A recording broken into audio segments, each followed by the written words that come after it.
Κυρίες και κύριοι, σας καλωσορίζω στη διαδικτυακή ημερίδα για την παρουσίαση των... Welcome to the presentation for the research project of the Center for European International Law on the mutual trust in times of crisis and EU values, state of play and possible next steps. The collective book presented today is the result of the research project carried out with the funding of the Thyssen Foundation, which I would like to thank for its partnership. Konstantinopoulou, Maria Sapardani, and Tsitsipa participated in the project. In writing this book, which was published by Sapula Publications, the contribution of many European legal authorities was decisive. So I would like to thank the members of the peer review committee, the president of the Professor Emeritus Mr. Skouris, the former president of the and Professor Kenner for their significant contributions. I also want to thank Professors P. Craig and Carl and Wetherill for their interviews that they provided us in response to important questions on mutual trust, as well as the Romanian and Bulgarian professors, judges and attorneys who answered the electronic questionnaire, giving us an essential, a real image of the situation in their countries. The aim of this book and research project is to provide interpretation and application of the mutual trust between the member states of the EU during this era of backsliding of the rule of law, with an emphasis on recent developments in Bulgaria and Romania. What is mutual trust? Undoubtedly, it is the foundation of European integration, starting from the internal market and then being applied in the more sensitive sectors of the area of freedom, security and justice, such as asylum and judicial cooperation in civil and criminal cases. Although a foundation of judicial cooperation and in the area of freedom, security and justice, it is not mentioned in the treaties, in contrast to the principle of mutual recognition. Recently, its definition was outlined by the case law of the Court of Justice of the European Union, while its exact scope of application and its limitations has been promoted to a constitutional third principle by the Court of Justice in its opinion on the draft for the agreement in the accession to the Union of the European Convention of Human Rights, based on the mutual.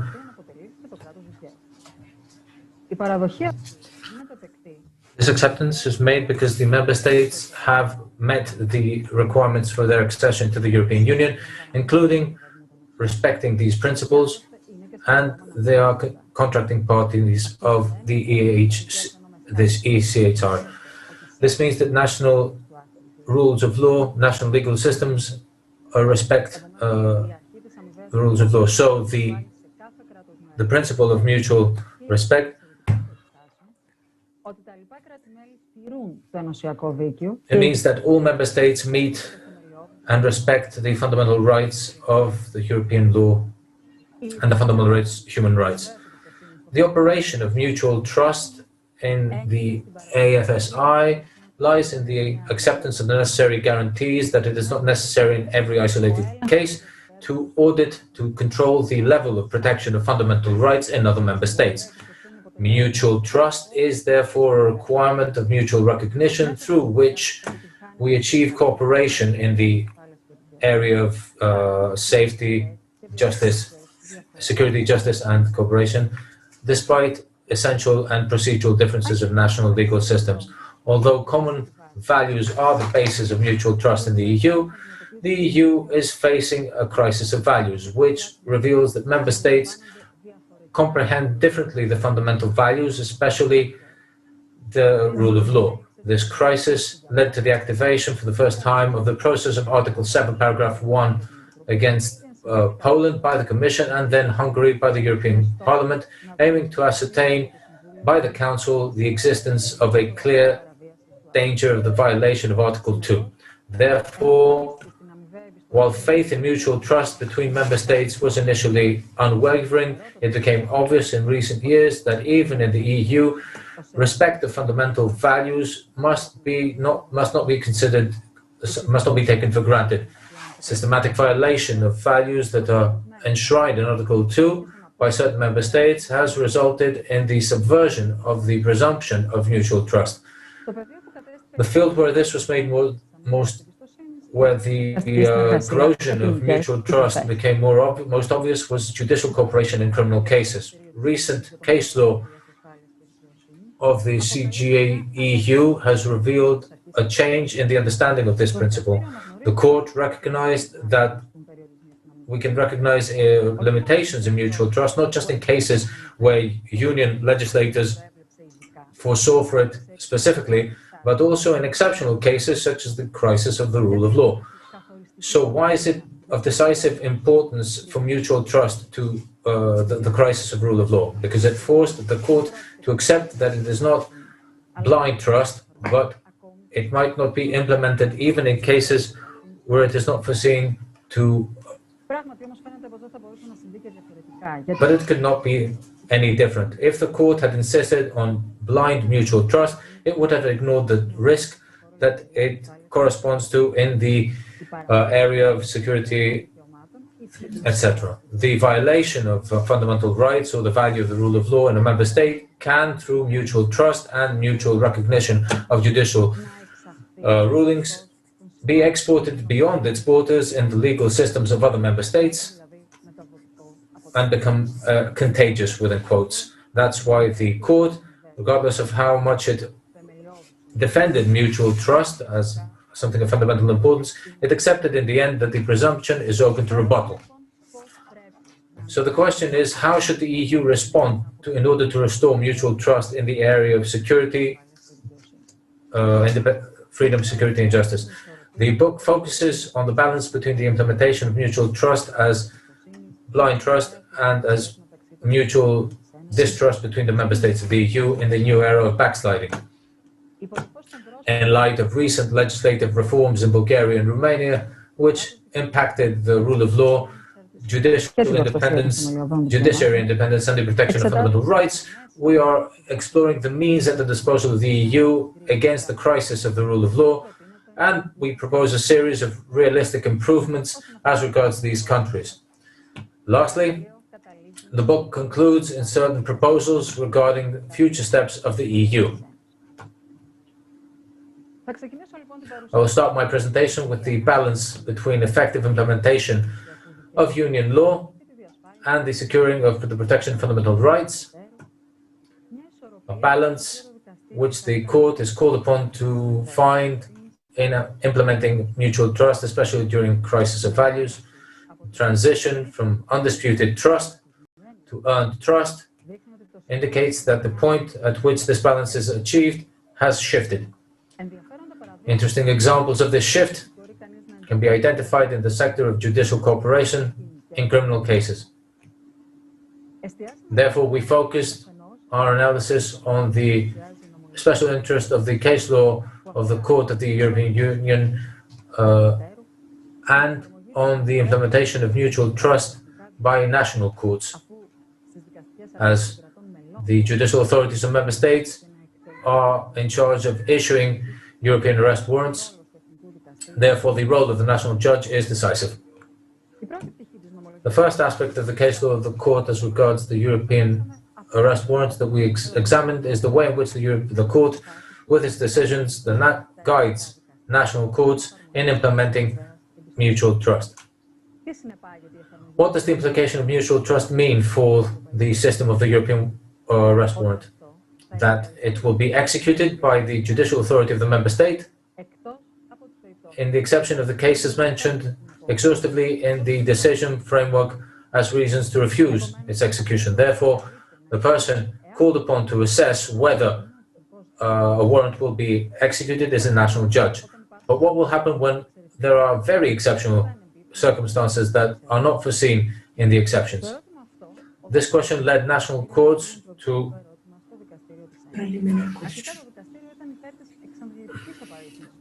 To begin with, the court was in favor of exhaustively listing all the reasons to refuse execution foreseen by the framework for the and in favor of the protection of the effectiveness of the mechanism for the European arrest warrant. In exceptional cases, the Court of the European Union has recognized limitations in the application of mutual trust when there is real danger of violation of fundamental human rights of the applicant. The Court provides, in these cases, guidelines to the national judicial authorities which are competent in deciding on the execution of a European arrest warrant regarding how the real danger of violation of human rights must be ascertained. As such, the court ensures that the warrant will not be executed in cases of real danger of violation of human rights of the specific individual, ensuring at the same time that the setting in motion of the procedure of Article 7 against the member state will not have as a result a collective and automatic refusal of execution of European arrest warrants which are issued by that member state. It will not lead to the automatic exception from the implementation of mutual trust. Therefore, the court provides a head start in some cases to the protection of fundamental rights. The second aspect of the case law of the court concerns the effectiveness of union law, and specifically the decision of the framework for the European arrest warrant framework decision, if it allows the implementation of national provisions that ensure a higher level of protection of fundamental rights based on Article 53 of the Charter. What does this article foresee? That no provision of the Charter must be interpreted as restricting or adversely affecting the rights of man, of human rights, which are recognized in the Constitution of the Member States. In the critical ruling Maloney, the Court of the European Union judged that ensuring the primacy of unity and the effectiveness of union law sets a limitation to the potential of the member state to call upon national provisions that provide a higher level of protection of fundamental rights. Nevertheless, later cases showed that the lack of harmonization on a union level can lead to the implementation of national provisions which will ensure a higher level of protection of fundamental rights than that enshrined by the Charter, as long as there is no risk of the effectiveness of the mechanism of the European arrest warrant. So we see that ensuring the effectiveness of union law is not always incompatible with the implementation of national provisions, ensuring a higher level of protection of fundamental rights based on Article 53 of the Charter. Furthermore, mutual trust determines the level to which this national provision can be applied. This principle enforces a double obligation. A member state cannot demand of another to implement a national level of protection of fundamental rights higher than the level of protection guaranteed by the European Union. And other than in exceptional circumstances, it cannot control another member state, whether another member state has indeed respected a specific case, the fundamental rights enshrined by the European Union. Therefore, the implementation of national provisions securing a higher level of protection of fundamental rights than that provided by the Charter is possible when there is no harmonization on an EU level and when it is not undermined, when the effectiveness of union law and the principle of mutual trust is not undermined. As regards the application of mutual trust by national courts, of course, this new flexible implementation has the danger of it turning into mutual suspicion. There are cases where national courts prefer to not send preliminary questions to the Court of the European Union for clarifications and decide to undo the mutual trust in essence, and with their refusal recognize and implement decisions that were issued by another member state. The lack of judicial dialogue with the court in such cases undermines mutual trust, so it is necessary for the courts of member states to send preliminary questions to the Court of the European Union, and in its response it must shape the criteria by which it will limit the exceptions from the principle of mutual trust for the homogeneous and effective application of union law. Of course, for this it is necessary to take legislative measures on a union level, where the union legislator wants to be accepted from mutual trust and foresees it explicitly. The research showed that most of those questioned in Romania and Bulgaria assessed that the fundamental rights guaranteed in the European Treaty for Human Rights and the Charter are protected in their countries, even if only to a medium degree. While the vast majority of those asked consider their country complies with the convicting decisions of the of the Court of Strasbourg and the European Court of the European Union, the crisis of values unavoidably impacts the implementation of mutual trust and concerns more than the protection of fundamental rights. It also concerns the rule of law, judicial independence, and we will hear more about this from Mrs. Poulou.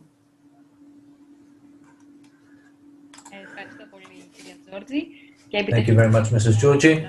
I would like to express my joy for representing our project today, even if it's not live.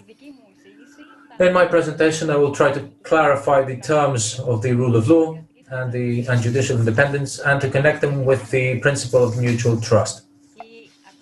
The principle of law is one of the fundamental, is a constitutional right on which the European structure was based, without, however, the treaties containing a definition. Thus, the content arises from the common constitutional traditions of the member states. At present, it is among the fundamental values of Article 2 of the Treaty of Europe on which the Union is based. What is the content of the rule of law? The rule of law requires applying authority through the methods and mechanisms foreseen by the law and the existence of laws in the form of clearly expressed rules of law. Public authorities must act within the limitations of constitutional rules and fundamental rights and in accordance with general rules and procedures instituted by superior instruments. This interpretation was adopted by the Court of the Union in 1986 in the Laverge ruling. Furthermore, from the beginning of the rule of law, individual authorities arise are the principle of legality, which entails a transparent, democratic, and pluralistic procedure in instituting laws, the principle of security of law, and the principle of effective judicial protection. Let us also look at the mechanisms available on a union level in cases of undermining the rule of law. Let's begin with Article 7. To activate it, it's not just enough to, not any violation of a value will activate it. There must be a clear danger, a serious violation by a member state of the values of Article 2. To impose sanctions against the member state, there must be a serious and continuous violation of the values of Article 2. You can see more on Article 7. We'll hear more on Article 7 by Mrs. Tsitsipa. Therefore, our first conclusion is that the requirements to activate Article 7 are demanding. And secondly, the competent instruments in dealing with violations of Article 2 are the European Union. The second mechanism that can be activated when the rule of law is undermined was introduced by the new framework of the EU on strengthening the rule of law in 2014. The Commission introduced a more flexible mechanism than that of Article 7, according to which it will enter into dialogue early with the member state regarding violations on its side of the values of Article 2 and make recommendations. If this dialogue does not bear results, Article 7 will be activated and the process for violations in accordance with Article 258 of the Treaty for the Function of the EU may be activated. Thirdly, independently of the previous procedures, the term of systemic deficiencies as regards the rule of law was activated, which deals with backsliding on the rule of law. The concept of systemic deficiencies reflects the relationship between two legal spheres, European rule of law and national legal systems. While member states remain responsible for monitoring the rule of the legal orders, from a certain point onwards, the deficiencies of a national legal order takes on a European dimension that impacts all member states as a whole.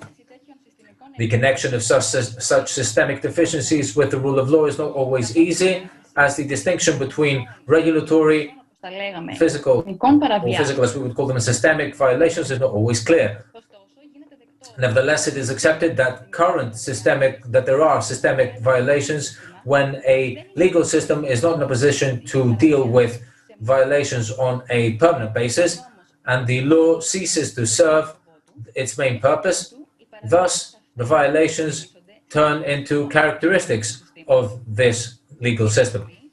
The Commission, in its recent proposal for the issuance of regulation for the protection of the budget of the Union, adopted the term general deficiency as regards the rule of law and defined it as a repeated practice or deficiency or measure undertaken by public authorities that impacts the rule of law. The Commission characterized as expressions of such general deficiencies the risk of the independence of the judiciary, the lack of aversion or correction, and imposing sanctions on arbitrary or illegal decisions by public authorities, and the limitation of availability of the effectiveness of judicial means. After outlining the definition of rule of law, let's look at the concept of mutual trust. Like the law, trust creates expectations of regulatory nature and adjusts the behavior of a person based on the expected behavior of others. This function of trust is of importance, especially in complicated structures like the European Union, where there is no hierarchical structure of a federal state. Law and trust are interdependent and not mutually exclusionary. The uniqueness of European legal order explains the importance of the assumption of trust, that the law is indeed implemented and observed in all member states. Due to a lack of mechanisms of coercion and of implementation and imposition of union instruments, observing the law and the values of the union lies exclusively with the member states. The crisis of the rule of law means the simultaneous crisis of mutual trust, and this is because a lack of systemic deficiencies in relation to the rule of law corrodes the fundamentals on which the rule of law is, which trust is based. The acceptance that the rules of law are implemented, it causes a domino effect, and thus each member state ends up trusting only in its own legal order. This would be catastrophic for union legal order, especially in judicial cooperation in the area of freedom, security, and justice. Let's look at a structural element of the rule of law: judicial independence.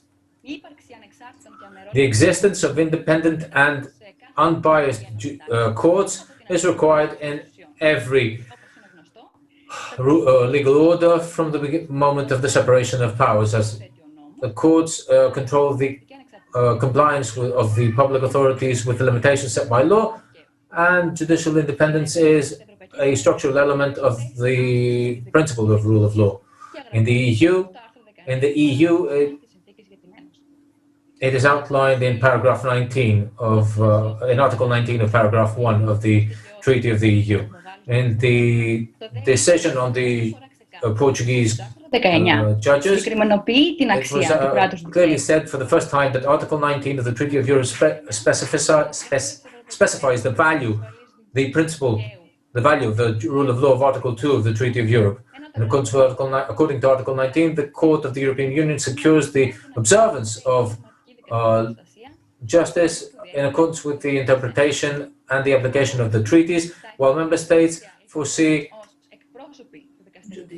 judicial remedies that are necessary to ensure real judicial protection. National courts operate as representatives of the court as European courts when they decide on matters of Union law with the Court of Justice of Europe at the top of this pyramid. National courts have the mechanism of preliminary questions on matters of Union law before the Court of Justice of the European Union. Therefore, the degree to which each national court operates as a European court, even potentially, Με αυτούς λοιπόν τους νομικούς λογισμούς, το ΔΕ πρώτον ανέδειξε According to these legal arguments, and secondly, it opened up a legal way for judiciary control of national measures concerning the structure and the operation of the national judiciary system. At this point, it's worth seeing some of the results of the questionnaire concerning judiciary cooperation and the operation of mutual trust. About 3/4 of the people questioned asked that they do ask for the dialogue according to Article 267 of the function of the European Union, but some of them only rarely. As for mutual trust and how it operates, most of the people trust the judgments issued by other member states, but there are some countries where there is more suspicion, such as Hungary, Romania, and Bulgaria, and Poland. Among the basic criteria for the level of trust were the protection of human rights, the reputation of member states, and some relevant judgments by the CJEU. Also, the systems of appointment and promotion of judges and how long their term in office lasts don't seem to affect significantly mutual trust. As for the guarantees, more than 50% of those questions consider it possible for judges to have received bribes for specific cases, but about 50% of those asked believe that the assignment of cases to judges is not always the proper ones. In any case, the general result is that almost all participants are willing to cooperate with judges and judiciary authorities of different member states because they feel they are active members of the broader European judiciary system. Finally, it is important to stress the role of the traditional mechanism of Article 258 of TFEU and the role of the courts in general to protect the rule of law. Article 258 has become a flexible and effective mechanism to protect the rule of law, and the Court of Justice has used it very cleverly, deepening and focusing on judicial independence by combining Article 2 and 19, Paragraph 1 of the Treaty for the Union and Article 47 of the Charter.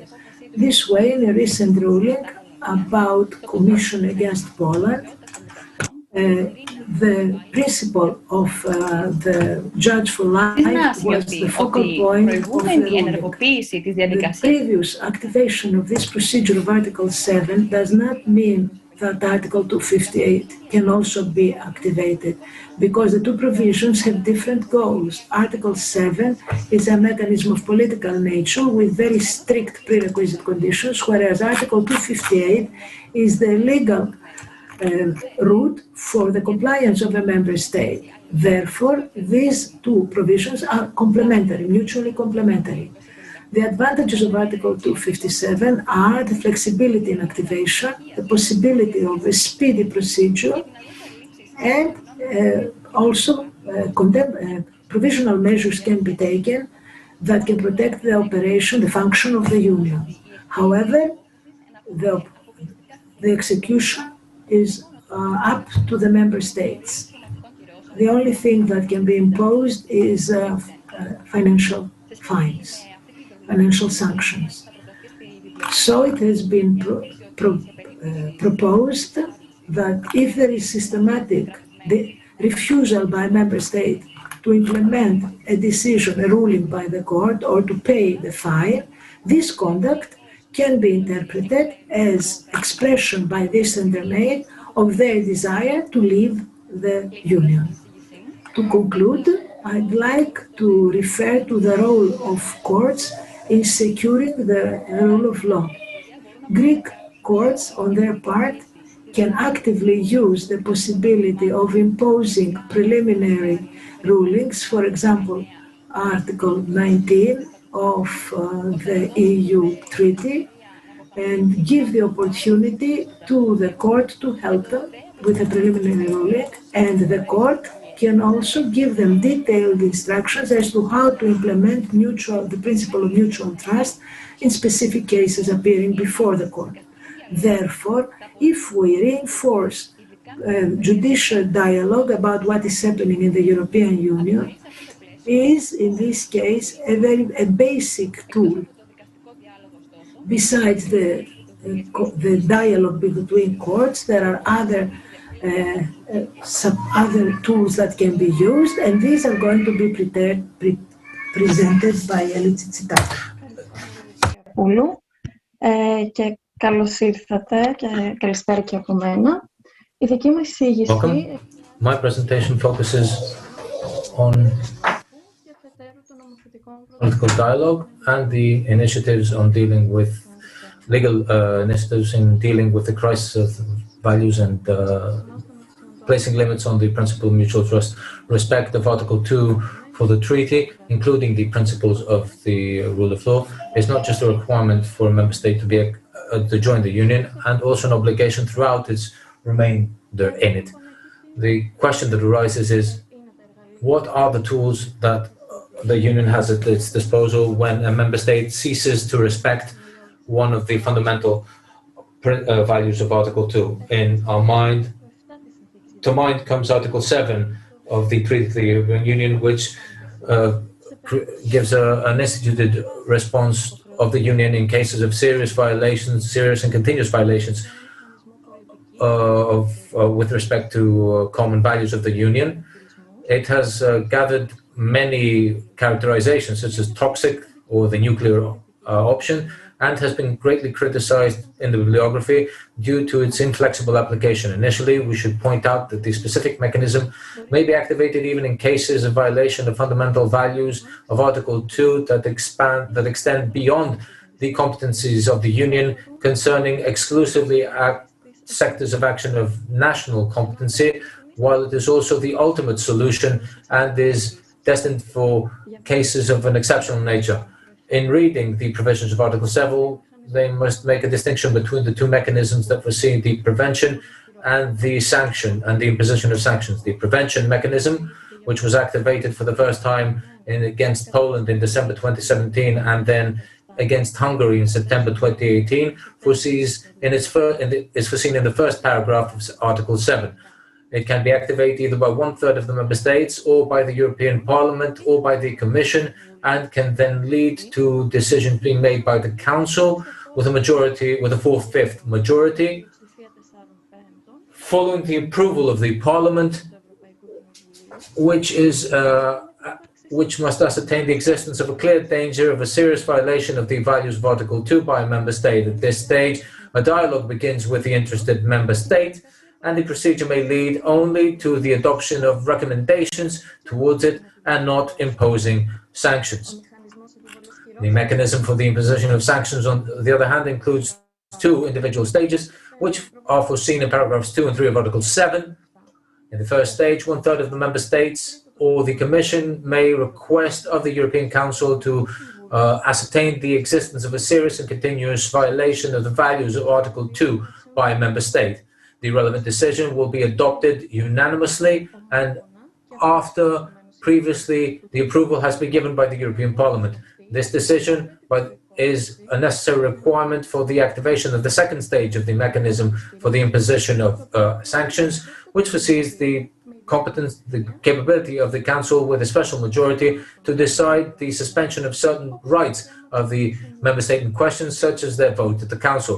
The criticism against the mechanisms instituted by Article 7 focus on the broad discretion of the involved instruments and the exceptionally political character of the foreseen procedures, which is confirmed by the limited role of the Court of the European Union as regards controlling the decisions taken in the framework of Article 7.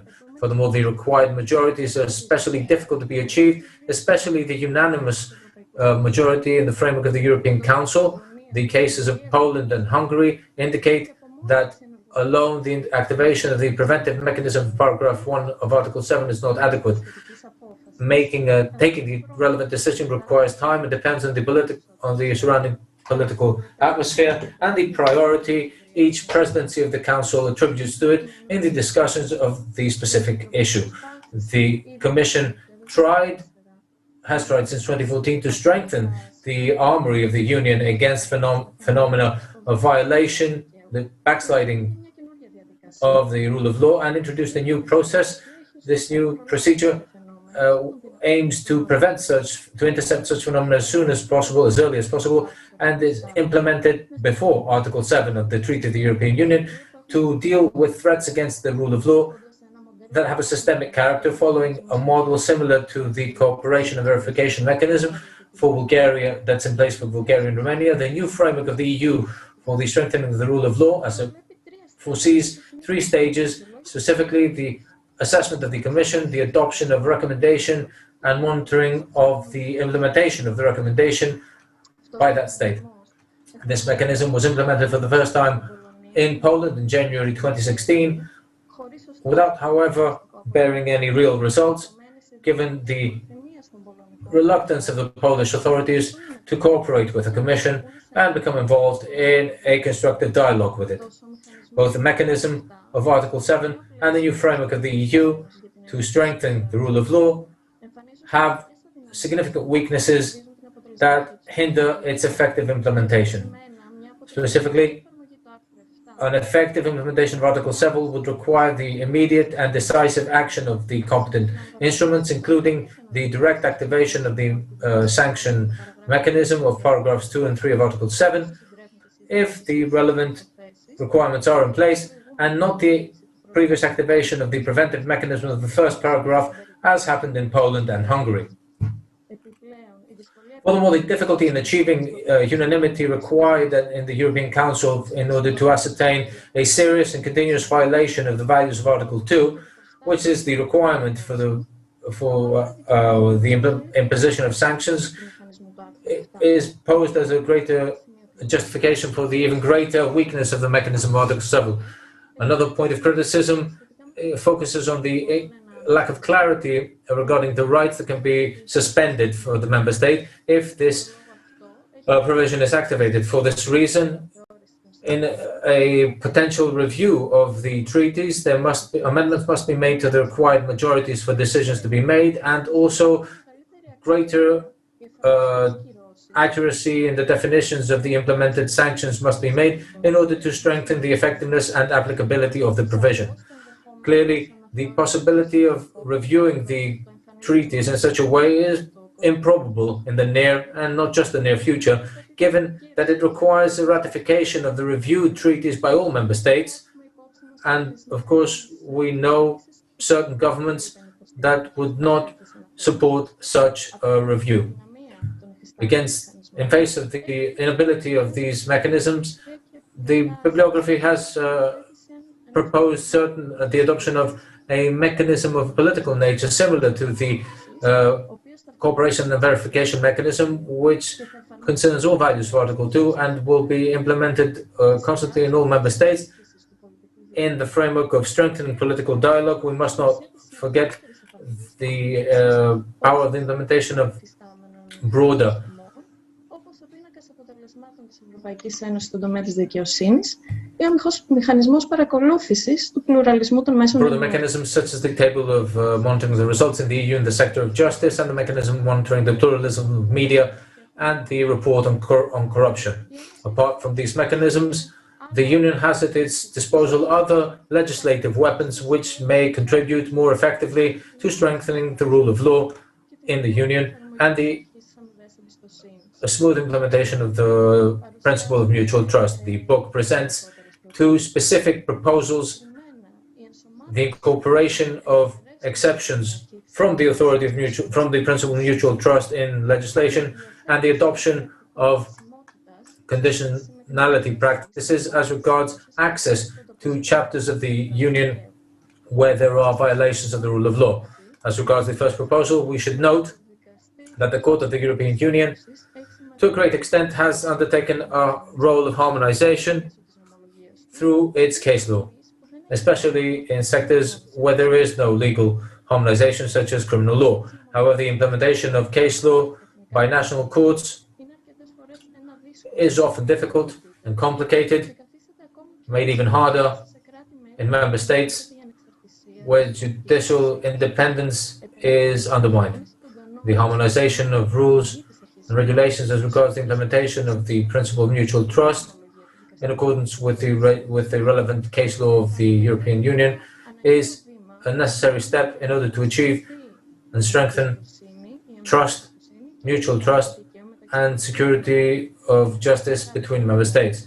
Such an example of a harmonization is the amendment of the decision of the framework on the European arrest warrant in 2009 with the addition of special provisions on the recognition of decisions issued in absentia of the accused and the guidelines adopted based on Article 82 of the Treaty on the Functioning of the European Union. The second proposal of a legislative nature that was implemented after the completion of the book was the introduction of a state of conditionality for the protection of the budget of the Union in cases of violation of the rule of law. The rule of law and sound economic management are clearly connected, given the effectiveness of Union funding can be undermined if the administrative and regulatory framework for the management of financial resources is inadequate in a member state. Some conditionalities are already in place based on the implementation of the regulation for Union funds. It is, however, a state of conditionality of general nature without a specific reference to the rule of law. This gap was an attempt was made to cover this gap with the Commission proposing the institution of a regulation for the protection of the budget of the Union in cases of general deficiencies regarding the rule of law. This proposal was positively greeted by many instruments. However, it was negatively reacted to by the legal service of the Council, which pointed out its incompatibility with the treaties, especially the special character of Article 7.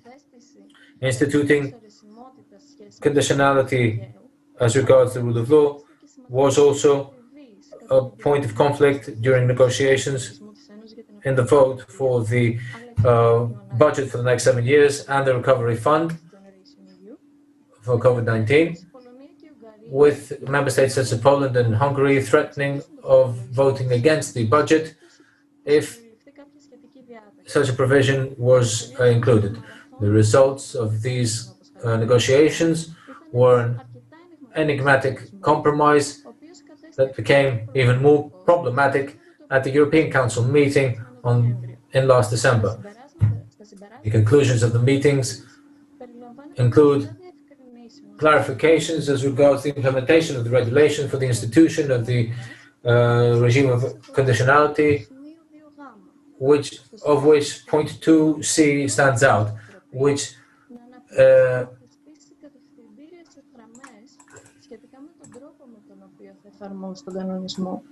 Διευκρινίζεται μάλιστα ότι σε περίπτωση which the Commission says it will develop and institute guidelines regarding the way in which the regulation will be implemented. These guidelines will be finalized after the decision of the Court of the EU, and until then, all relevant data that will arise from this decision will not be finalized. Based on these guidelines, based on the regulation 2020-2029 is in a strange state of suspension until the clarifications, including the conclusions of the European Council that were recently. We are waiting on the decision of the court. From this unique regime of suspension of the regulation, there were many reactions, as there is a direct attack on the effectiveness of the action. Ότι η εφαρμογή του κανονισμού δεν μπορεί να εξαρτάται από την έγκριση κατευθυντήριων γραμμών, ενώ καλεί την Επιτροπή να αποφύγει κάθε περαιτέρω καθυστέρηση. The European Parliament's resolution 20th of March calls upon the Commission to immediate action. Σύμφωνα μάλιστα με το ψήφισμα, According to the, if the guidelines are not issued by the given date, it will be seen as an action for failure to act in accordance with Article 265 of the Treaty of the Functioning of the European Union on the side of the Parliament. Lastly, based on the questionnaire, I would like to point out that those asked, the adoption of legislative measures and the suspension of funding is seen as very effective measures in fighting against the crisis of the rule of law, with 20 and 19 positive answers correspondingly, while 15 are in favor of activating Article 7 and 8 are in favor of legislative review. It's very important. Conditionality and the cancellation of funding was highlighted. Its importance was highlighted by Professor Greggs in his interview for our book. At this point, I would like to give the floor to Ms. Sapardani, who will present the phenomena of backsliding of the rule of law in Bulgaria and Romania and the proposals in dealing with it. Milana. Good evening from me, and thank you very much. My presentation will start with the observations that the unprecedented backsliding in the rule of law and democracy of Europe starts with Poland and Hungary, but does not stop there. The crisis of the rule of law is seen recently in other member states that recently joined, among which Bulgaria, Romania, Czech Republic, Malta, and Slovakia. In completing the presentation of our book, we will focus on the neighboring countries of Bulgaria and Romania. At this point, I would like to make it clear that this presentation and a chapter in our book are dedicated to the phenomenon of backsliding of the rule of law and democracy that has been observed recently in Bulgaria and Romania, without it meaning that we're overseeing or overlooking the progress that these states have made in other sectors since their accession to the EU. As regards Bulgaria, in the diagram you see, we outline the trend to backslide in the rule of law and democracy since 2017, which includes phenomena of politicizing justice and the mass media, corroding of judicial independence, and high-level corruption. The role of the general prosecutor in the Bulgarian judicial system and the process of appointing them raised serious concern. In fact, the absence of the capability of carrying out effective criminal investigations against the general prosecutor and his replacements had been highlighted as a problem by the European Court of Human Rights in the case of Kalevi against Bulgaria in 2019. A procedure started for the reform of legal proceedings that concern the essential accountability and criminal liability of the general prosecutor. However, from the first annual report on the situation of the rule of law in the European Union, it arises that in Bulgaria there are still serious institutional deficiencies, especially as regards the system, the justice system. A few days after the publication of the report, the resolution of the European Parliament pointed out that current developments in Bulgaria have a significant deterioration in respect for the principles of rule of law, democracy, and fundamental rights, including independence of the judiciary, separation of powers, the fight against corruption, and freedom of media, while at the same time it expressed its concerns on the procedure of constitutional reforms and the approval of a new electoral law shortly before the upcoming regular parliamentary elections. In view of this, it made an impression that the report of the CVM of 2019, the Commission had ascertained that the progress noted by Bulgaria in the framework of CVM was adequate to correspond to the commitments undertaken during its accession to the Union, and as such was reason enough to remove the supervision mechanism. On the other side, Romania, the 2020 report for the rule of law highlights that they are still implementing controversial reforms with a negative impact on the independence of judges and the justice system. At the same time, they ascertained that the process for appointing and removing prosecutors is still problematic, while there were concerns on the practice of judicial review in starting disciplinary action against judges and prosecutors due to their participation in public debates on legal reforms in the sector of justice.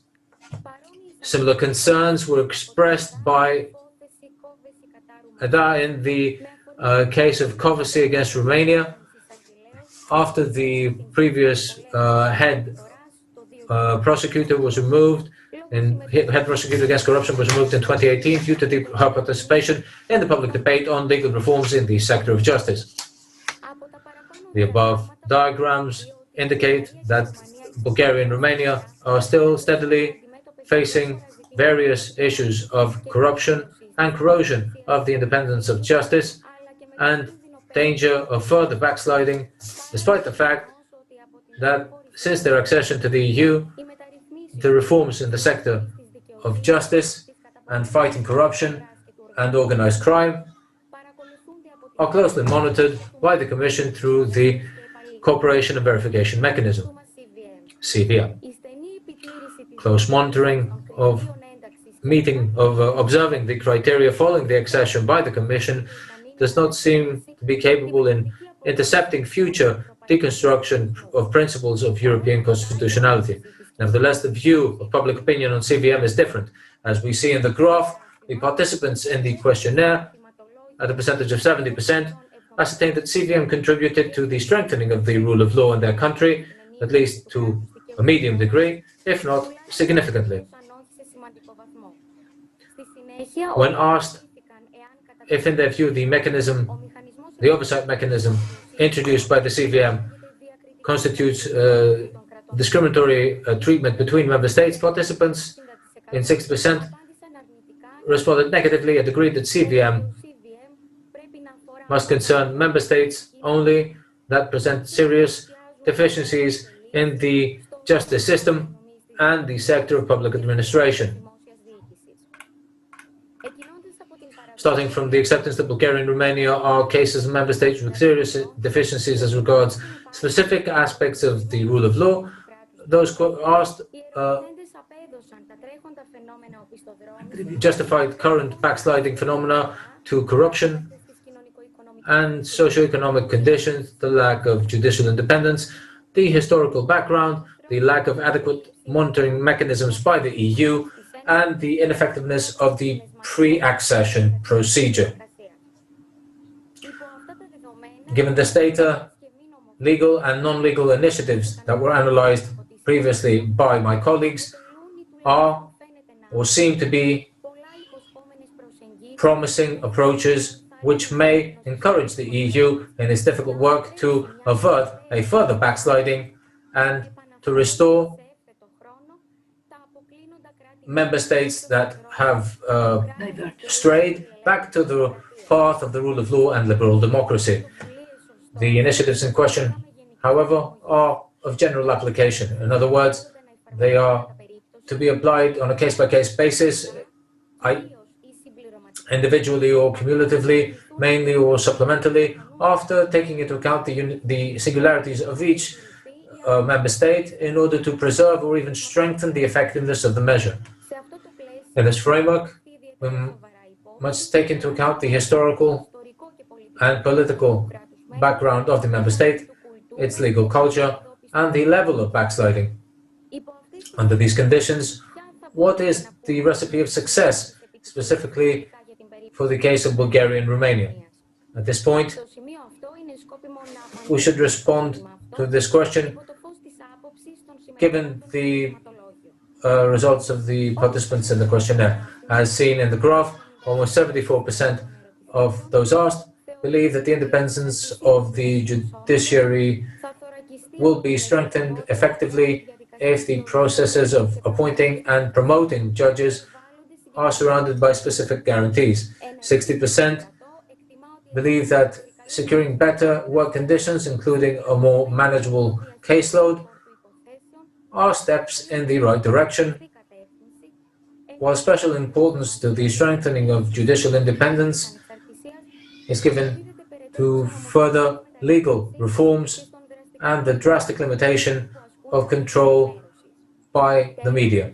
Lastly, it is equally effective countermeasures for the strengthening of independence of justice in Bulgaria and Romania are considered both the limitation of phenomena of judicial corruption and the more objective appointment of cases and the limitation of control coming from the judicial hierarchy and political factors for the influencing of the judgment of judges when deciding on a specific case. In the table that you can see now on the screen, there is a list of the toolbox available to deal with backsliding. As analyzed earlier by my colleagues, the procedure when there is a breach by member state according to Article 258 in combination with strengthening the dialogue between the courts and the Court of Justice, these were analyzed by the people questioned as the most important toolbox to reinforce the response of the Union to new or continuous backsliding concerning rule of law in Romania and Bulgaria. On the other hand, it's a surprise that many of the people asked pay more attention to changes, and they consider that if there is spending of the funds, and if the court is reinforced, the Court of Justice is reinforced, that is also a good way of restoring rule of law. Also, people who responded to the questionnaire did not underestimate the role of Article 7 in dealing with backsliding. Indeed, when they were asked about those members that they consider most effective for preventing the future backsliding of rule of law, they proposed, 33% of them proposed, to activate the preventive mechanism and the mechanisms of imposing sanctions of Article 7. And this indicates that this article, despite its particularities and weaknesses, because of its political character, is still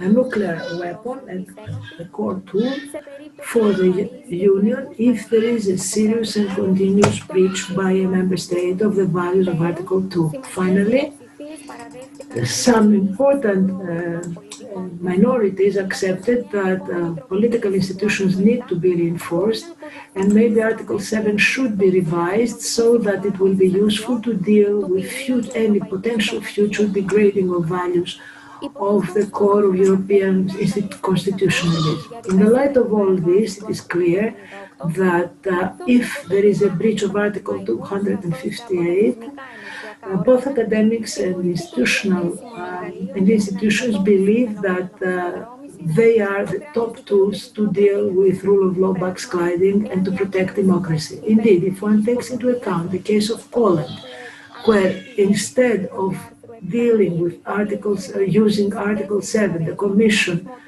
used 3 times Article 258, it seems that this is a good tool to use. Indeed, if we interpret and implement this in combination to Article 1 of Paragraph 1 of the Treaty of the European Union, it can play a decisive role in restoring judiciary independence and the rule of law in any divergent member state. Therefore, under this fundamental revolution by the Portuguese judges, it is possible that the corrosion of judiciary independence that has been noticed in Romania and Bulgaria recently can be dealt effectively by invoking Article 19, Paragraph 1. Also, Article 258 seems to be a very useful mechanism in the hands of the Commission, which in this way can impose sanctions and monitor effectively the compliance of divergent member states. On the other hand, the common cooperation between national judges and the Court of Justice of the European Union can pave the way for the right interpretation and implementation of the values of the EU and human rights at the national level, and possibly prevent any kind of degradation of the European vision at an earlier stage. Indeed, by having a stronger dialogue between the courts and the Court of Justice, through the Article 267, the Romanian and Bulgarian courts can be guided safely towards a more universal interpretation of the law, including the principles of mutual recognition and mutual trust within the area of freedom, security, and justice.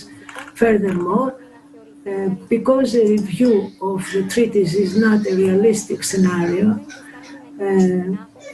there is the view that we should have a universal and coordinated response by the EU with some legislative reforms. In this view, the institutions of the EU should use the case law of the court that shows what the divergences are, and secondly, to transform Article 7 into a flexible provision free of political nuances and suspicious alliances within the European Council.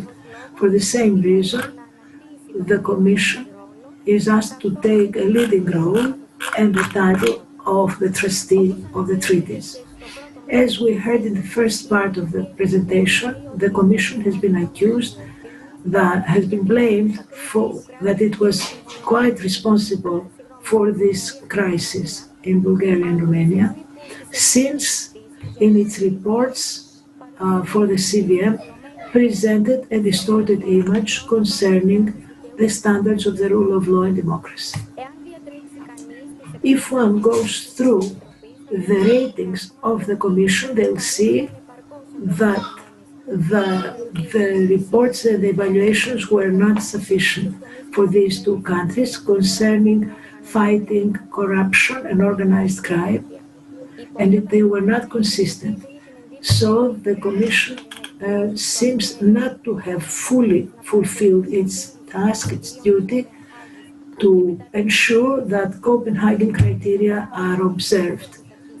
And this undermined the principle of mutual trust in this area.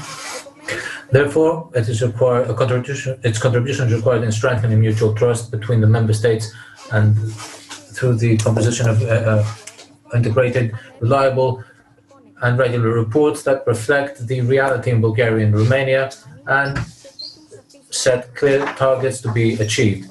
To that end, the Commission, helped by other instruments such as the Committee of Venice, may enrich the methods of monitoring, evolving the reasoning of the CVM, the concept of CVM. In this way, the findings of the reports on CVM will gain a true meaning for the evaluation, for progress assessment and compliance analysis, strengthening the role of the Commission.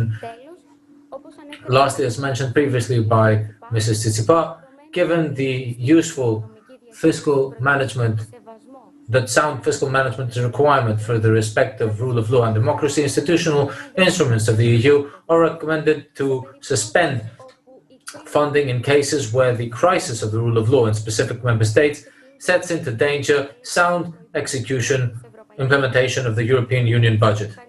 I would like to thank you for your attention.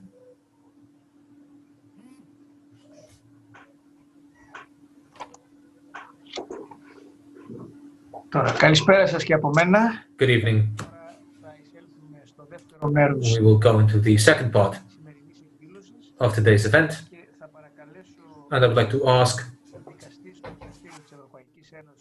the judge and Professor Ms. Camilla Varte and Professor at King's College, Mr. Takis Tridimas, to enlighten us with comments on what was just said. And let's start with Ms. Tuader, and I would like to ask her to think of the degree to which, when monitoring the progress, the evolution of case law of the court in recent years and ascertain that in some cases there is a reduction of the preconditions, the conditions in place for it to not be accepted by a court or administrative instrument.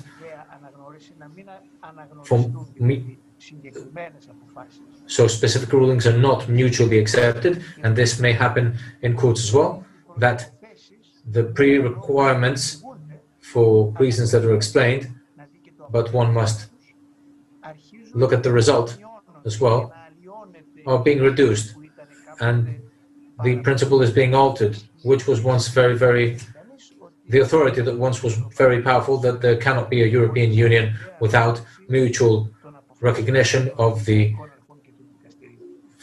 decisions of the courts and administrative instruments. And in this way, in reality, is there an introduction of an informal but very real parallel process as regards measures that are taken on violations of the rule of law, together or alongside with the typical processes that were explained earlier in Article 7 of the Treaty on the European Union and Article 258 on the violation of obligations derived by Union law.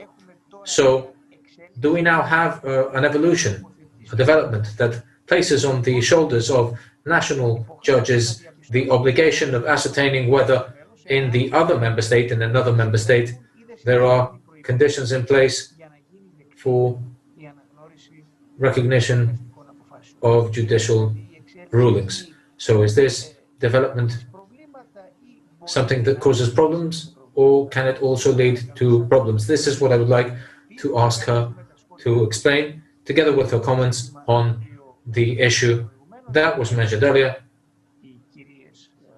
raised by the speakers in great detail. And you have the floor. Thank you, Mr. President. Do you hear me? Tout d'abord, si vous m'entendez, tout d'abord, je voulais... If you hear me, I would like to start by thanking the organizers. Mes félicitations, j'ai eu and providing congratulations. I had the opportunity to go through the results of the research of your collaborators, especially Miss Georgie, and her younger collaborators who we heard today, and who I am truly very happy to see. I had prepared the presentation, a PowerPoint, but after hearing them, I realized that we're on the exact same wavelength.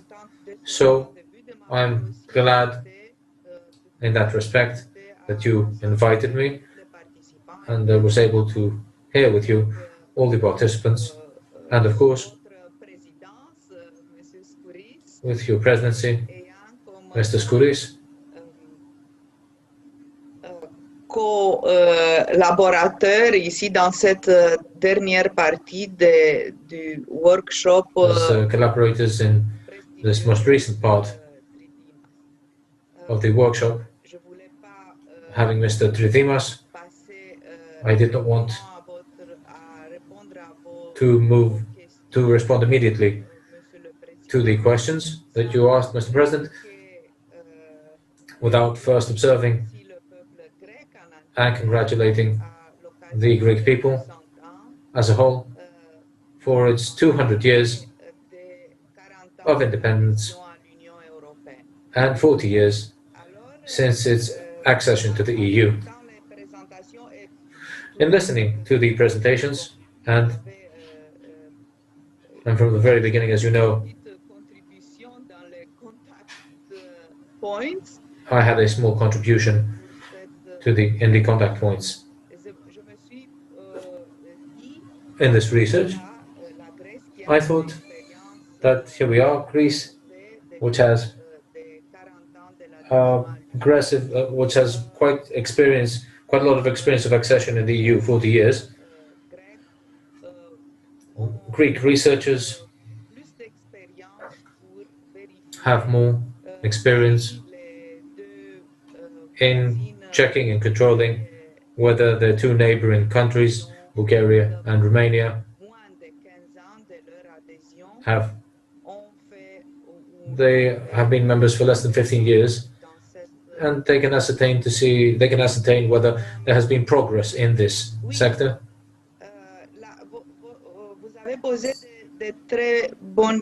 You raised excellent questions, Mr. Skouris, because indeed the Court of Justice of the EU in recent years, as was revealed here, occupies itself more and more and concerns more and more, not just regarding judiciary questions that have to do with the principle of mutual trust, or as somebody said, lack of mutual trust, which dominates sometimes in the relationships between the authorities, institutions that have been created to facilitate judiciary cooperation. We could speak of also judicial cooperation in civil cases. In reality, it is the same authority, the same trust, the same principle. But it is true that a great part of the case law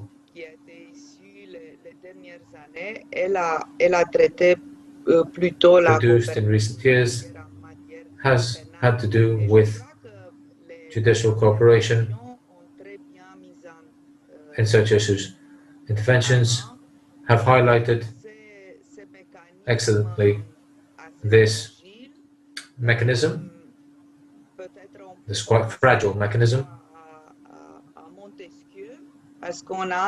We can think of Montesquieu after what we saw in the graphs presented here.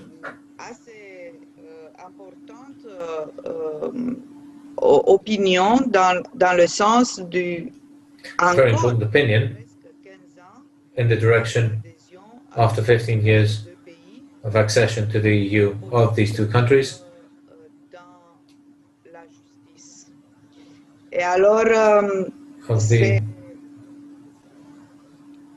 of political intervention in justice, is saddening.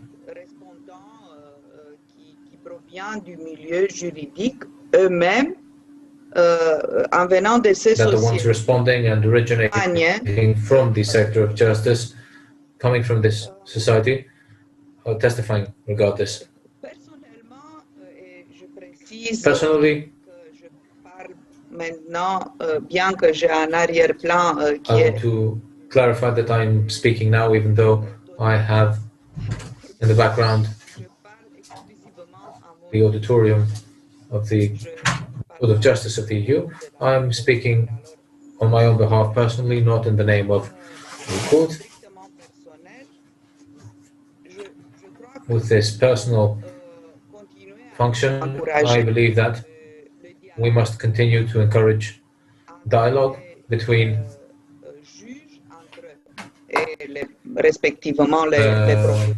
judges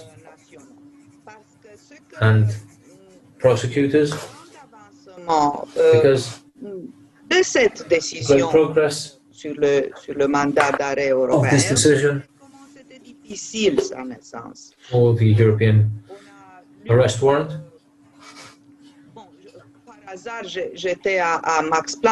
We read randomly. I was by coincidence, I was in Hamburg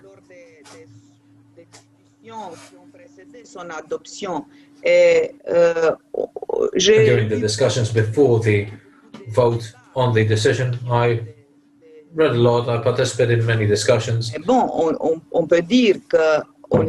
member states, and we can say that on a negotiation level, the political part that intervenes à l'adoption de cette décision cadre. Alors, pour moi personnellement, c'était une avancée le fait adopting this framework for a long time. For me personally, it was progress that it was de la priver de son effet utile en augmentant le refus d'exécution. It has use in the end. Bien au parallèle avec la coopération. The refusal to execute it. If I return to judicial cooperation on civil matters, I know that the principle is the execution, and the non-execution is something exceptional. We're talking about decisions on matters of family rights. Alors, the European arrest warrant issues. So I continue to encourage, perhaps, it would be for the instruments of the Union, like the Commission, the Parliament, the Council, which are the authorities in charge of the budget, to provide more money for knowledge of judges knowing each other or prosecutors knowing each other. C'est aussi mon expérience personnelle. Training, which is a personal experience of mine as a national judge before practicing as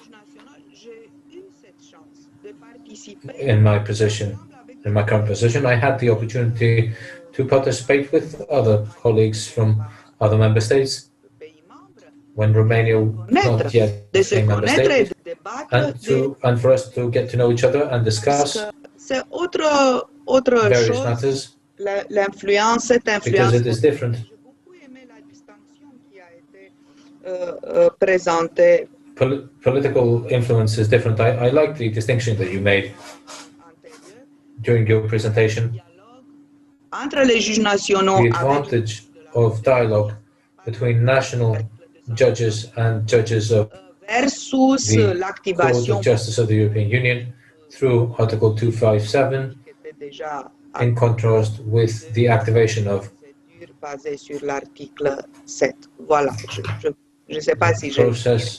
the procedures of Article 7. I don't know if I've directly answered your question. Thank you very much, Mr. Wada. And I would like to move on to my colleague, Mr. Tridimas, whom I would like to ask to comment on how he sees this development in the case law of the court. From his side, having worked in the general principles of union law, communal law, community law, in the framework of case law of the court, namely,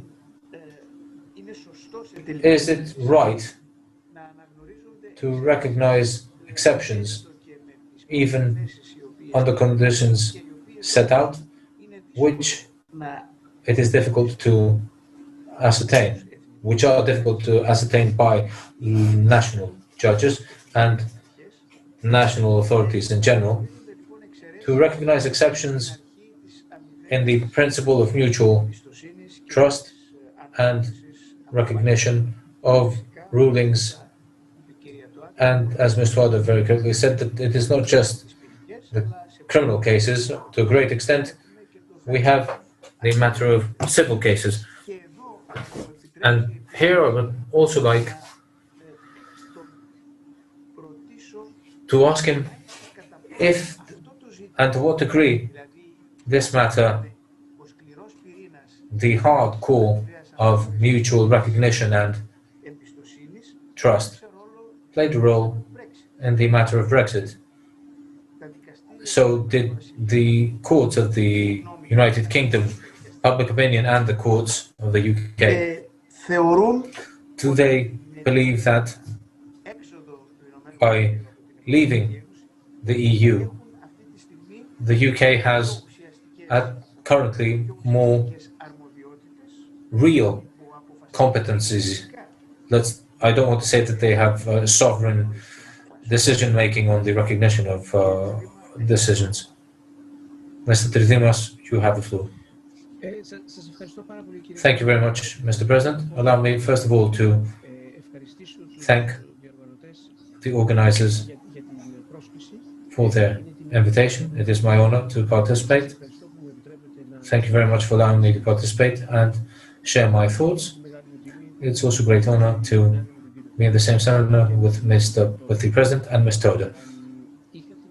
I had the opportunity to read the study, the research paper, and I would like to congratulate Ms. Georgi and her associates for the depth of the analysis, its quality. It combines dogmatic and empirical methodology, and it is very well documented. I was greatly benefited by reading it. I benefited greatly from reading it. I want to make some observations on two matters, very short observations, in two categories rather. First, certain comments on the research paper, and secondly, to share some thoughts on mutual solidarity, on the principle of mutual solidarity. I'd like to share with you certain documents through the share function. Allow me to start my speech in English, because this is how I created my notes when I was reading the book. Therefore, first I will talk about the book, then I will talk about the principle of mutual trust, and I will try to respond to some of the questions the President raised. I think the book very correctly points out the limitations of Article 7. We have a rule of law crisis. I don't think there is any doubt about it. I entirely agree that it is not restricted to Poland and Hungary, but it goes beyond those countries. And I also entirely agree that Article 7 of the Treaty on European Union, which is the ultimate source of redress, is ineffective. I thought it was very, very interesting to see the proposals that appear in the book, and perhaps, although I think they were put up by the previous speaker, if I could perhaps take this opportunity to share them with the audience. They appear at page 139 of the book, and they're very interesting. The authors make a series of proposals, and I'd like to stay with two of them. I think one of what I get from these proposals is this, that the best way forward is a coordination from various actors. It is not only the responsibility of the Commission, it is not only the responsibility of the national courts or the Court of Justice of the EU. One needs to have a collective effort to ensure compliance with the rule of law. The issue is as fundamental as it can possibly be in a democracy. It would be wrong to take the rule of law for granted, because regression is possible. Historical experience teaches us that regression is very much possible, and indeed we in Europe and beyond have witnessed a retrenchment, a regression from democratic principles over the last 10 years. So the issue could hardly be more important, and I think it can only be addressed through a collective action. In relation to the book in particular, it would have been nice to see a bit more explanation how you think the NGOs, the non-governmental organizations, the civil society could help with that. I think that is an area which would be interesting to have perhaps a bit more detail. How could the private sector be engaged? So I think this is, again, an excellent proposal. And as I said, I would recommend to the audience the book. It is excellent. It's done in an excellent way. The second point I wanted to touch upon a bit is very purely legal, if I can put it this way. And it has to do with the conditionality, the rule of law conditionality regulation. I think it was mentioned by Mrs. Chichipa, and I think it is a key point, because what the regulation does is to link the disbursement of EU funds with compliance with the rule of law. And it is perhaps telling of the regression in the rule of law standards that which has beset the European Union in recent years, that in fact the most controversial issue among the European Council in discussing the COVID crisis and the response of the European Union to the COVID crisis was not in fact the allocation of funds, but was compliance with the rule of law. And essentially what this regulation does is to require that the member states that receive funding, that will receive funding, will need to comply with rule of law standards. And if they don't do that, then the EU can take measures against them. And there are two conditions for that. It's worth going very quickly through them. For the EU to take measures against the member state, first, there must be breaches of the principle of the rule of law. And this is defined in the regulation. The regulation understands the rule of law by reference to all the values of Article 2 of the Treaty on European Union. So it understands the rule of law broadly. And second condition is that these breaches must affect or seriously risk affecting the sound financial management of the Union budget, but in a sufficiently direct way. And I think this is the key provision. This is what differentiates the final text of the regulation as it was adopted from previous proposals that the Commission had put forward. In other words, the Commission is restricted. It does not have a free range to roam around the national laws, but it can only intervene if breaches of the rule of law or likely breaches of the rule of law affect in a sufficiently direct way the sound financial management of the Union budget.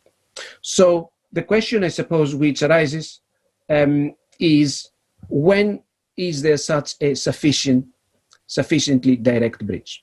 And what more specifically, if we look at the existing case law of the European Court of Justice, if we look at the key judgments against Poland, where the Court of Justice found that the changes in the retirement age of Polish judges, the changes in their tenure are in breach of EU law, would these breaches be sufficiently directly connected with the Union finances? There is no obvious breach, but one can take the view that if there is such an intervention by the politicians on judicial independence, then that resonates throughout the judicial system. It resonates throughout the political system, and it does therefore have a sufficiently direct link with the union finances. I'm not saying that this is necessarily the case, but I certainly think that it appears that this is the direction we are moving. This is the kind of question that we may well have to face. So I leave it up to here. We could be talking about the book for ages. It's, as I said, it's got a wealth of information there. There's a very interesting discussion of the Portuguese judge's case. Again, this is an area that we would need to look at very carefully. How far does the ruling of the court go? What kinds of violations it covers? But perhaps if we have time during the discussion, we can come back to this issue. Second issue, allow me to share some reflections on the principle of mutual trust. And what I would say is this: I think it is a problematic principle. How has the case law moved? Mutual recognition essentially means an agreement by each member state to view the regulatory standards or choices made by another member state, made by its administration, made by its judiciary, as equivalent to its own. Mutual recognition. Why do we have mutual recognition? Because we have mutual trust. That is the reasoning. But in earlier eras in the development of European Union law, mutual trust was the explanation for mutual recognition. What the case law has done, starting with opinion 219, is to articulate the conditions that must exist for mutual trust to exist. So, and therefore the obligations of the member states. So there has been a transposition. A mutual trust is no longer an explanatory principle, it is rather a constitutional maxim. These are the conditions that must be fulfilled for mutual trust to exist. That is the paradigm which the court articulates better than in any other case in opinion 219, and then it takes it on again in ACMER, it takes it on in the CETA opinion, and so on and so forth. I think this is a wise paradigm for all my view is worth. I think this is an excellent way of distilling the essence of the European Union. It can be found in a few paragraphs in opinion 213. However, I think mutual trust in the context of the internal market is very different from mutual trust in the context of freedom, security, and justice. And it is different for two reasons. In the internal market, mutual recognition and its underlying idea of mutual trust is linked to harmonization. It is part of the integration model. The integration model there is based on the one hand, harmonization, on the other hand, mutual trust. In the context of freedom, security, and justice, mutual trust is elevated to the main paradigm. It is not really linked to harmonization. It replaces harmonization. And that's very efficient because you don't need to go through a political process, a political bargaining to find common denominators. It is very good because it strengthens institutional cooperation. It fosters solidarity at European level through institutional cooperation, especially at the level of courts. But it also has disadvantages. And the disadvantages, the main disadvantage is that it may lead to a lowering of the national standards of fundamental rights. So it is different from what is in the internal market. There is another difference, and the other difference is that in the internal market, fundamentally, it is technocratic in character. It has to do with mutual recognition of economic regulation. In the context of freedom, security, and justice, it goes well beyond that. It has to do with direct and tangible obligations on the individual, on civil liberties. And I think that is an important qualitative difference. In my view, to answer the President's question, in my view, yes, it would be a good idea to involve the national courts. I do appreciate that the broader the exceptions one recognizes from the principle of mutual trust, the more one waters down the principle. On the other hand, I would say national courts must also have a stake at building integration. They are also the testing ground of what the national polities can take. In other words, this is a dialogic process. There is a dialogue, and I think national courts should be entrusted with a stake in this. It is difficult. I find the two parts of the Aragnosi judgment, the LM judgment, although, as it was very well explained by the speakers, the case law increasingly recognizes exceptions. I still think we can give more leeway to the national courts. To me, this is important. Answering the second question that the President put, did that play a role in Brexit?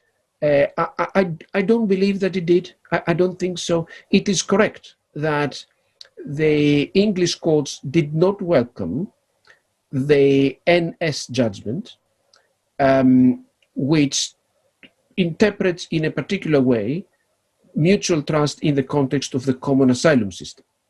And we have judgment, the Eritrea judgment by the Supreme Court, a number of other judgments where I think the ruling of the Court of Justice is received with some suspicion and interpreted very, very creatively, really, to mean things that the Court of Justice, I don't believe the Court of Justice intended to mean.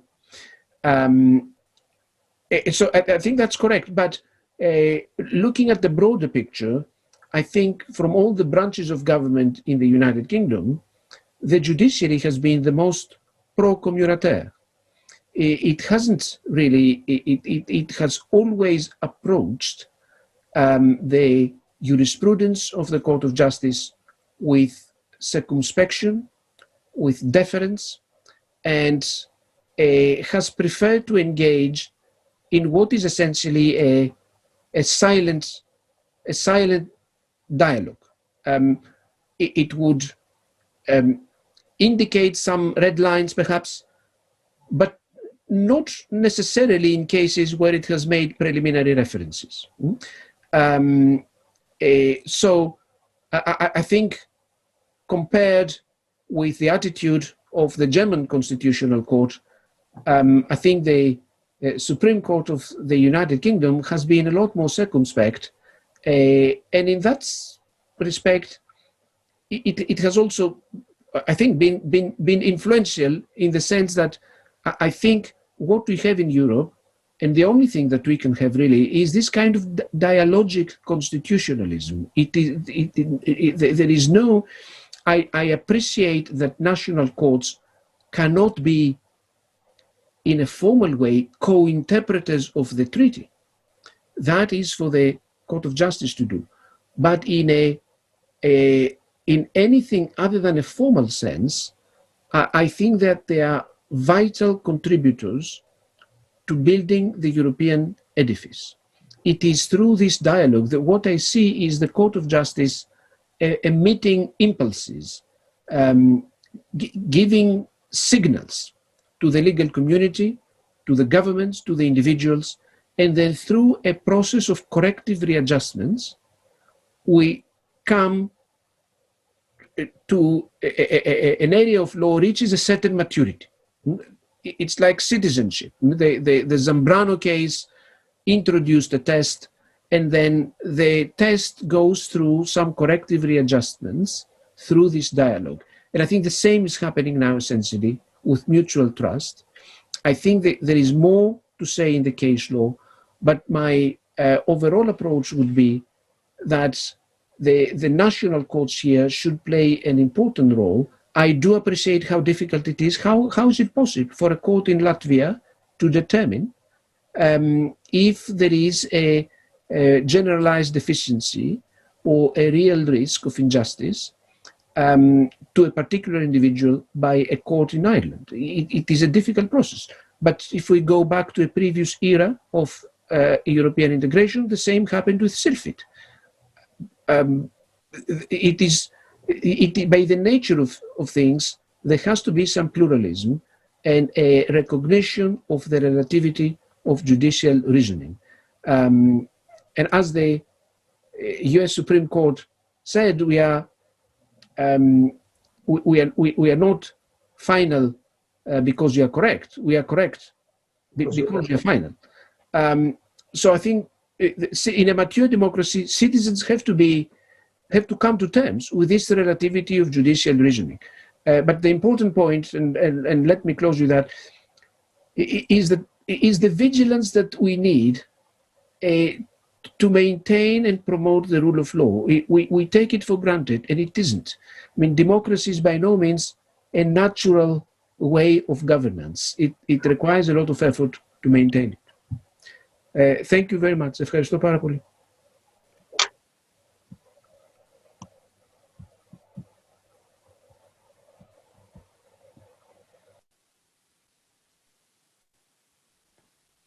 Κύριε Πρόεδρε, το μικρόφωνο θέλετε.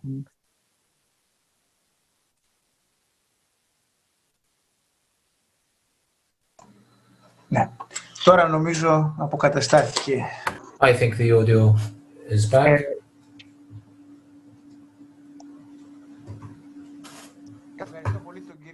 I would like to thank Mr. Tridimas for his enlightening observations. And now I would like to discuss matters with the participation of the audience. I would like to ask Ms. Georgie to collect questions which can be addressed to the speakers and to our two guests, and raise them in order for them to be responded to correspondingly. I have a question from Mr. Safouris, who is a judge of first instance, who asks if the Court of the European Union should promote the principle of mutual trust or support national circumspection cautions. The way that the question has been set in such a general way, obviously the first is what stands and not the second part. It is not, it's the court's duty to strengthen national cautions. It could be part of its mission, and I assume that something like this could happen with the progress that will be noted by case law in this matter, by specifying more greatly the aspects in which it will be obligated to national judges will have to investigate as regards what is in effect in other countries in order to reach a conclusion. Mr. Dimas mentioned it earlier that it is difficult to imagine how a national judge will be able to assess a system regarding the legal order of a different country. However, it is often the case that judges find themselves before such issues, and if this wasn't the case, then what could be the case? There is no alternative solution as regards this issue. It would be good the criteria to be selected by national judges and followed in order to reach their conclusions to be criteria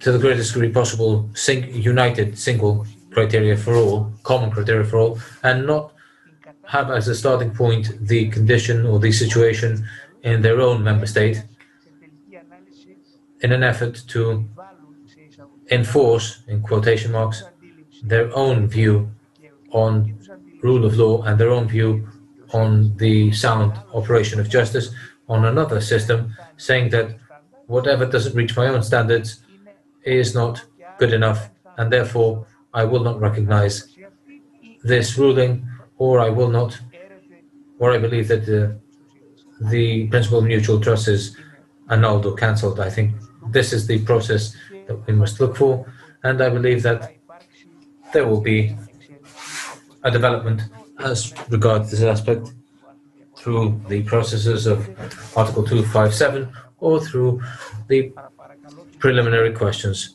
If our colleagues, Mr. Tuader and Mr. Tridimas, if they would like to add to this.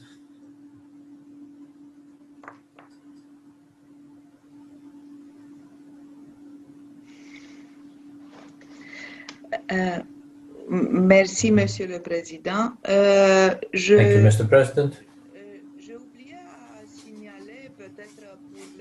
I forgot to mention, as regards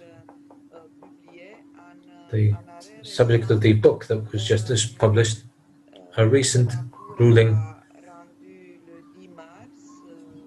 in which the court issued on the 10th of March. It was a decision by the First Department on the case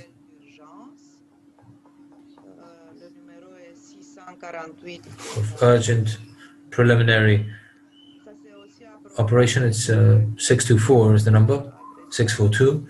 It concerns the question you raised, Mr. Tridimas, as regards the influence of on Brexit of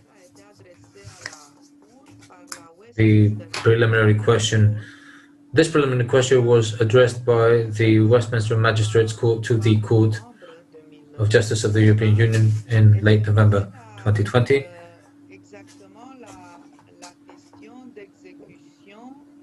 And it raised the issue, the question of implementing, executing a European arrest warrant, which was issued by a Bulgarian authority, which, however, was not judiciary.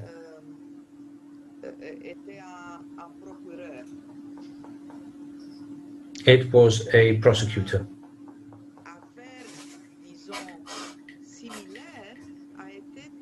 A similar case was faced recently by the court,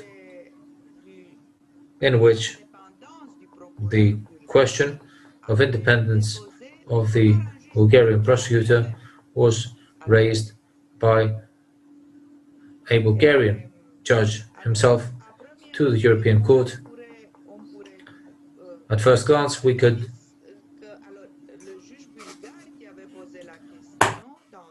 the Bulgarian judge who raised the issue had concerns as to the quality of the judicial quality of the judge, while in the most recent case that I mentioned, the judge, the English judge,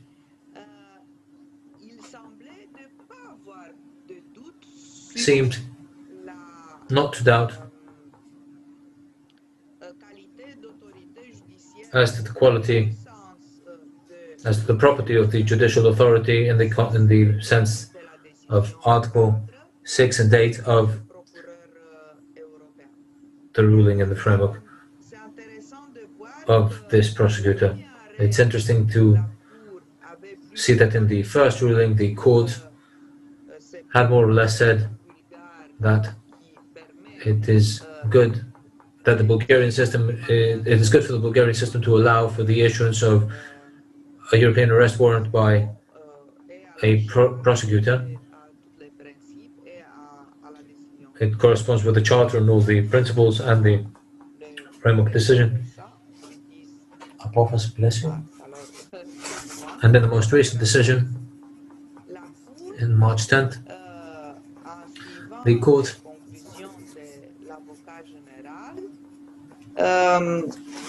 following the conclusions of the General Prosecutor, he said that no, there is nevertheless an issue, a problem, as regards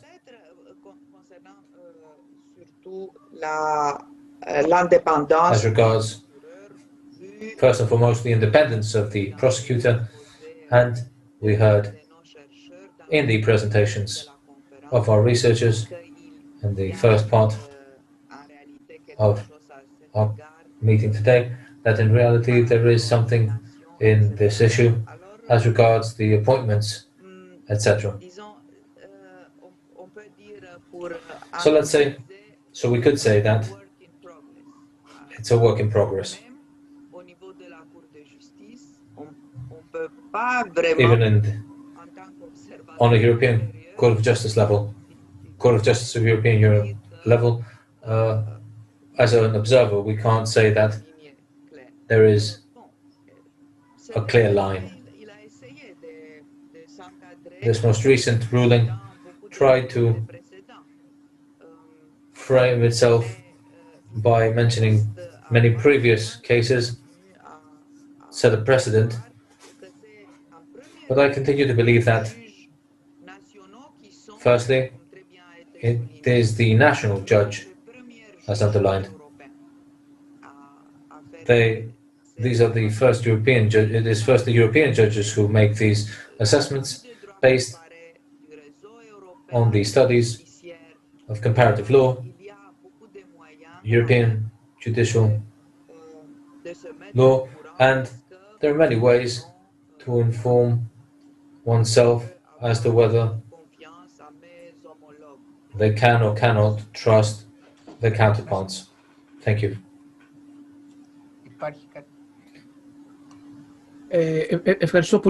Thank you.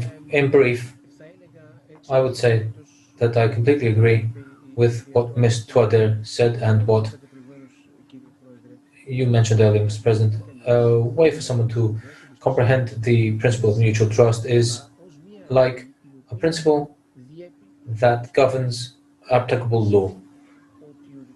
What it means what does it mean that the judge that needs to rule on whether they will hand someone over for whom a European warrant has been issued does not mean that their individual rights are not being applied. It means that the court that must investigate or examine whether or not the human rights of the individual in this particular case, what is the level for their application? It's not a question that must be examined by the court that is making this decision, but by the court in which the individual must be delivered. This is a way to understand, I think, the principle of mutual trust.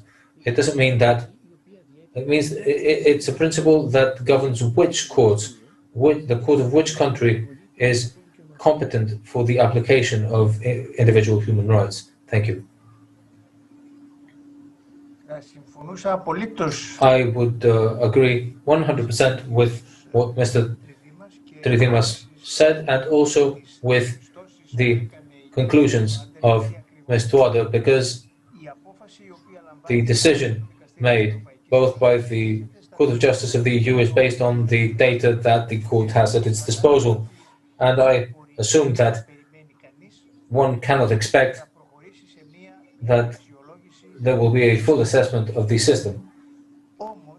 Nevertheless, we must take into account the sensitivity as with national judges, exactly because a judge who is competent to examine whether or not, in principle, the fundamental human rights are being met is the judge of that particular court, if we're talking about a European arrest warrant issued by that particular country.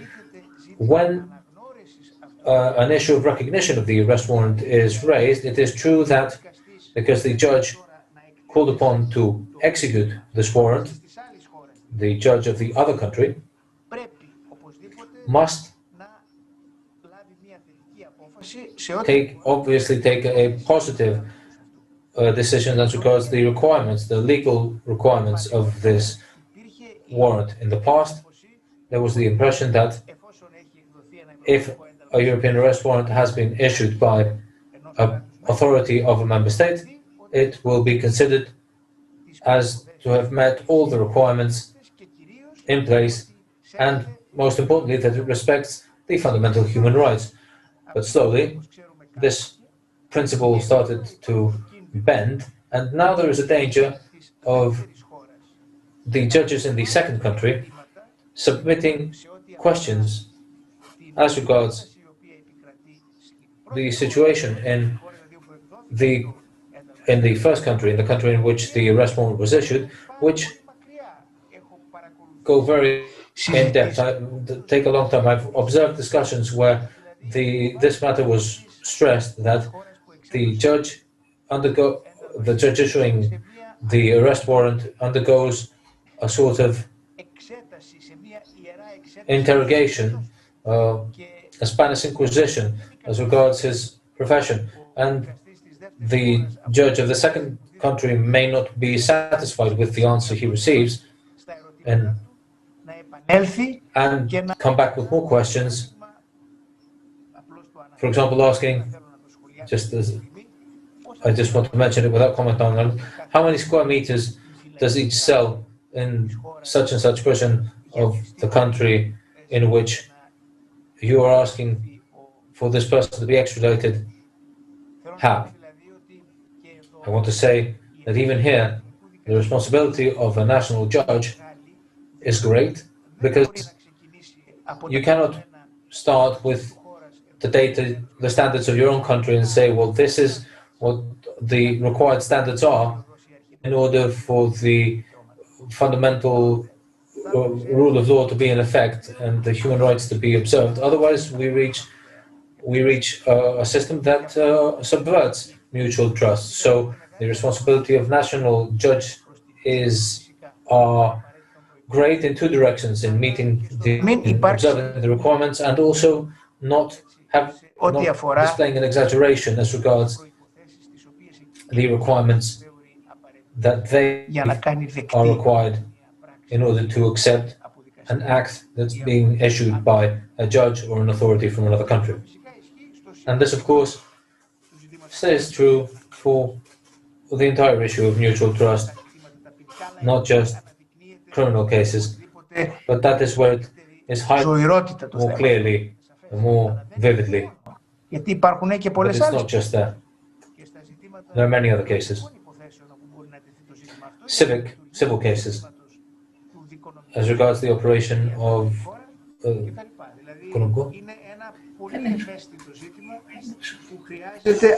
νομίζω πολύ ουσιαστική επεξεργασία. It needs a lot of processing. Ms. Georgi, do we have any other questions? There is a question towards the professor, Mr. Tridimas. Mr. Professor, how can we strengthen the dialogue between the Court of the European Union and national judges? Exclusively through training, or would you recommend structural changes to the European Court and national law?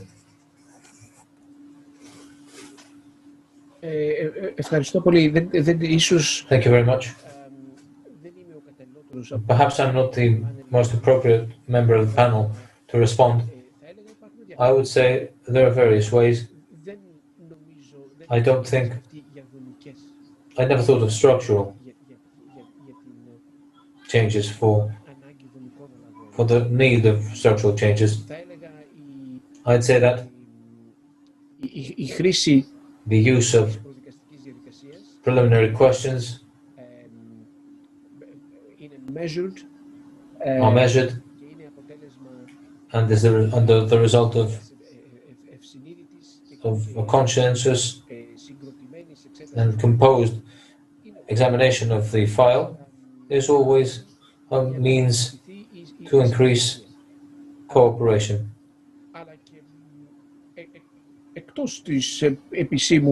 But even outside formal avenues, there are various ways, forums in which the members of the Court of the European Union come into contact with national courts. What is very important is that dialogue, according to Article 267 of the treaty, is a dialogue that has a very broad base.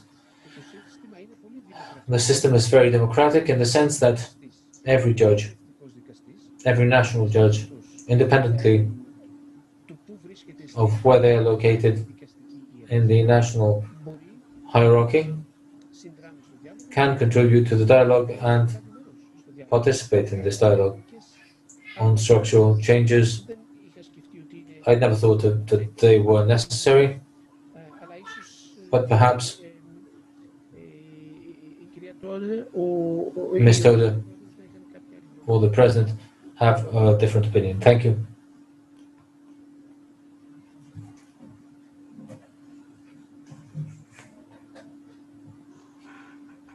Il y a quelque chose à ajouter, Madame Toader?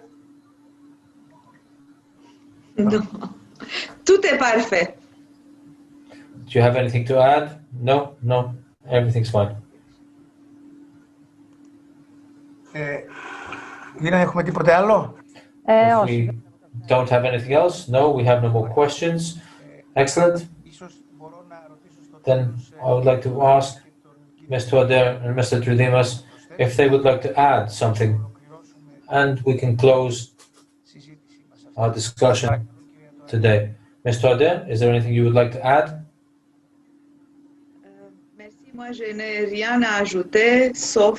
Thank you very much. I have nothing more to add, except for thanking you once more for doing me the honor of inviting me. And I'm very sorry that we could not organize ourselves better earlier on for me to be able to hear in Greek and practice my Greek. But thank you very much. And by the Orthodox Easter, we have a long time. And I wish everybody a happy holiday, to anybody who will go on holiday, and congratulations once more to the writers of this research paper and this book, and the best of success in all your other endeavors. Mr. Tridimas. Thank you, Mr. President. I don't have any other essential thing to add. It was a great honor for me to participate. Thank you again. The dialogue is great and the book itself is invaluable. I found both of them exceptionally helpful. My warmest congratulations to Ms. Georgie and her associates for their research paper. Allow me to thank you wholeheartedly, both of you, Ms. Toda and Mr. Tridimas, and for their participation and their wonderful words on the research paper. I assume the ladies that worked on it, on this book, must be very pleased with the response they received. And I would like to also thank you as well for your observations, which are useful, and we need to think about the way in which we will utilize them. With your consent and the way in which we will use the speeches made today. Thank you very much. Happy Easter. An Orthodox Easter, Ms. Toada, and good evening to everyone, and to those who watched us and had the patience of listening to everything we said on the matter of mutual trust and recognition. Have a good night.